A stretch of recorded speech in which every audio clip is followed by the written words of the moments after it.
We've heard from a couple of members of staff that they have been told by managers not to talk about CSE. These are members of staff that sort of deal on a daily basis with particular communities, and they've been told not to discuss it, not to report it. And they've given us some information, some really quite detailed information about locations and names and all kinds of stuff.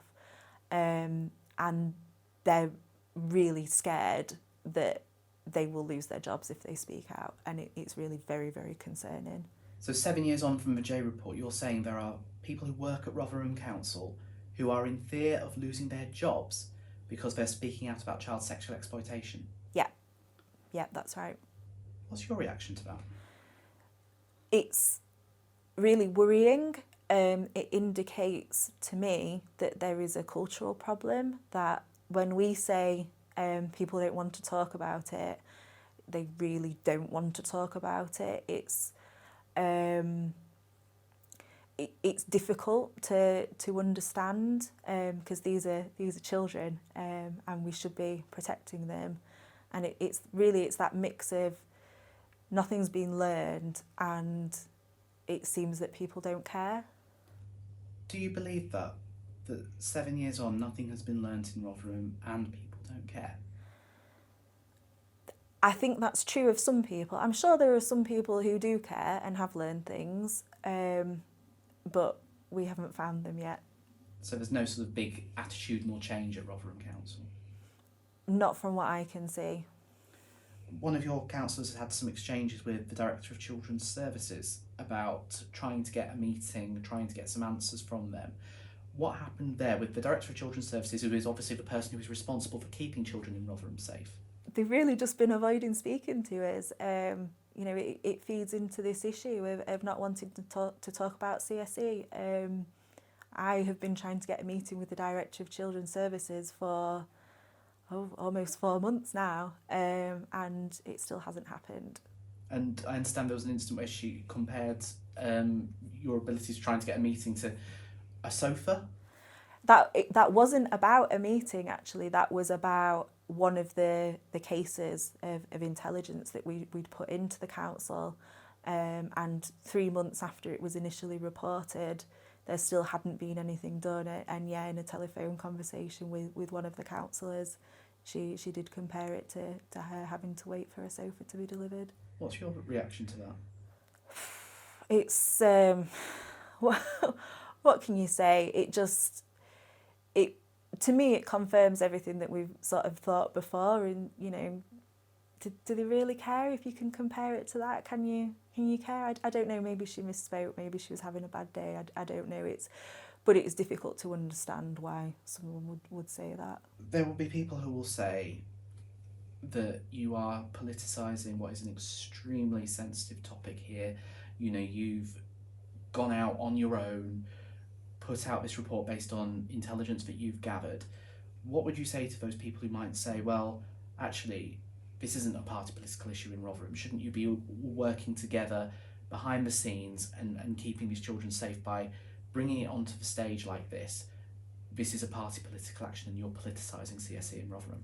I agree that this should not be political. I hope that every member of every political party in Rotherham will vote in favour of this motion. We've deliberately written it not to be political, because this is about protecting children. We would have loved to have worked cross-party and behind the scenes on this, but the reality is that nobody wanted to talk about it, so we weren't able to do that. The only way we could do this was to do it on our own, and so that's what we've done. I actually, if I'm honest, I actually never dreamed that those figures would be that high. I thought that they'd have got made some improvement at least, but to have 1,600 plus children identified at risk or involved in a shorter period than what the J report covered is absolutely horrendous. Because obviously the Police and Crime Commissioner and the Council and the police are saying that they are doing a good job, they aren't sweeping this under the carpet anymore. And don't those numbers say that? Because obviously they are increasing. Don't they show that people trust the police and the council more than they did? It just depends on how they've been referred to the council or the police, and what have the police and the council done after the referral? Tell me a bit about the kinds of things you're seeing in terms of child sexual exploitation in Rotherham. What's going on in this town? We've still got a huge problem, but obviously the model has changed slightly. We're seeing people using local parks, like gang-related graffiti under subways that I've personally reported myself because it were quite disturbing. We're seeing antisocial behaviour on the rise, and that goes for where I live as well, where before what the typical pattern what we'd have seen is gangs of boys causing a bit of trouble. Now it's not, it's girls, and they're using violence, they're using anything they can do to basically cause a scene. Now, why are we seeing that? Is that a cry out for help, or so there's unusual activity going off in places that it were never seen? And there was an incident you saw at Rotherham Market. I just wonder if you could describe what you saw. I'd say about 3-4 years ago, my neighbour came to me and said to me that she'd been to Rotherham Markets and she'd witnessed something, which was a lady selling children to men outside it.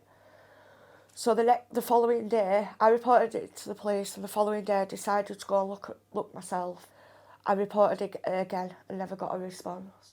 And interestingly, the leader of Rotherham Council, Chris Reid, responded to that on another outlet, and he said that he didn't recognise that, and he said that he found that very unlikely. I wonder what your reaction is to that. My reaction to that and my answer to that is Chris Reid can't even get his own numbers right. So how does he know that I'm lying? Or it's unlikely. If they went out and looked, they'd see what the public were seeing. Because another thing that annoys me that lines have been used this week off him is vague intelligence. It might be vague intelligence, but it's not the public's duty to go and look for that.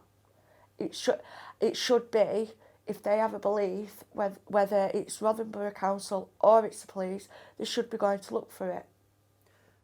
And what is your message to the police and the council on that? If you're going to be incompetent, and this goes for the senior management, both in South Yorkshire Police and Rotherham Borough Council, if you're going to carry on being incompetent, step down. Who are you calling on to step down? Are you saying people need to go now? Who needs to go? For a start, what I've seen this week through your media and through other is the despicable behaviour when we're speaking about children being abused. And I think that has come from Councillor Chris Reid and Alan Billings. And you want them to quit their jobs, step down? If they're incapable of protecting the people and the children of this town, they need to do the right thing and walk away. Well, it's an extraordinary document. It's very vague. It's full of untruths, I have to say. And also, they don't seem to know anything about what's going on in their own borough, in Rotherham, what the police are doing, what the social services are doing, what the National Crime Agency is doing. So I'm just amazed that anyone should be taking this seriously. It's a serious matter, but this is not a serious document. To be clear, you mentioned untruths. Are you saying that this report in its entirety is completely untrue? I think there's a lot in it that is not true, and I don't know whether they know it's not true and therefore are being mischievous, or whether they simply don't know. Now, for example, they say that Rotherham Borough Council has never apologised to CSE victims. Now, the leader of the council, Chris Reid, when he became leader of the council, the first thing he did was offer an unreserved apology to all victims of CSE. Now, they're the people who are identified in the J report in 2014. Unreserved apology to them. That's simply not mentioned or ignored. South Yorkshire Police have apologised for the mistakes they made and have been determined to learn from those mistakes. Now, they seem unaware of all this or are simply pushing it to one side. You've suggested this might be political. Do you believe this is the Conservatives making this a party political matter? Well, that's one explanation. If so, that would be shameful, that would be disgraceful. So I hope it isn't that. I hope it's ignorance and naivety rather than mischief making, because clearly child sexual exploitation is a very serious matter, and to play politics with it in that way, that would be very wrong. The Conservative reporters named 5 parts of Rotherham: Rawmash, Waff, Greesborough, Eastwood and Clifton. Can you say to us, put your hand on your heart and say that young girls and young women in those areas are safe from CSE in those neighbourhoods? What I can tell you is that there are 34 active cases that the police are investigating now.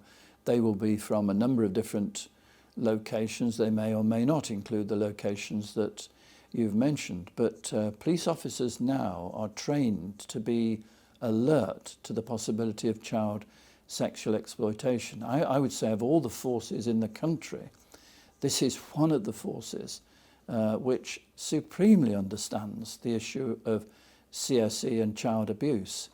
Very alert to it, very aware of it. There is training in it, basic training, and then there is training that's refreshed around this.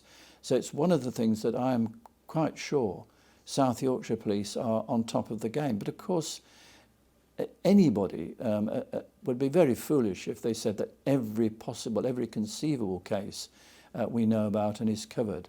But I am quite sure that we have a police force here that is alert to the possibility of CSE and is doing everything it can, both to improve its own training, its own understanding, and to discover the perpetrators, bring them to book, and to safeguard the victims and to wrap around them all the way through the very difficult business of having to appear in court and to make your statements in court. So I think we've done a lot here, and that's recognised by Her Majesty's inspectors and it's recognised by Ofsted. I'm just very sorry it's not recognised by councillors who have only been 5 minutes in the job, and they really do need to acquaint themselves with actually what's going on. And I welcome them to come and have a conversation with me in the presence of the police if that's what they would want. So that's your message to the Conservative councillors in Rotherham. What's your message to the people of Rotherham who might hear this report and be concerned and feel perhaps that nothing has changed since 2014? I would like to think that most people in Rotherham realise that this report by newly arrived councillors can't possibly be true, insofar as it's claiming that nothing has happened, we know nothing, etc., etc. Clearly untrue. We know a great deal is happening, live cases, prosecutions, arrests, and so on. And I would like to reassure the people of Rotherham that all those who are in a position to know, whether it's the police or the local authority, and more particularly those outside independent bodies like Ofsted, like Her Majesty's inspectors, are convinced that the children of Rotherham are being properly safeguarded, both by the council and by the police.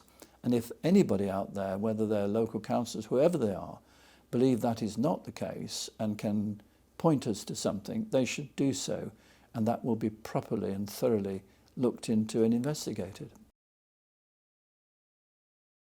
Welcome to the GB News YouTube channel. You can watch us live 24 hours a day, catch up on your favourite shows, and join in the conversation in the comments below.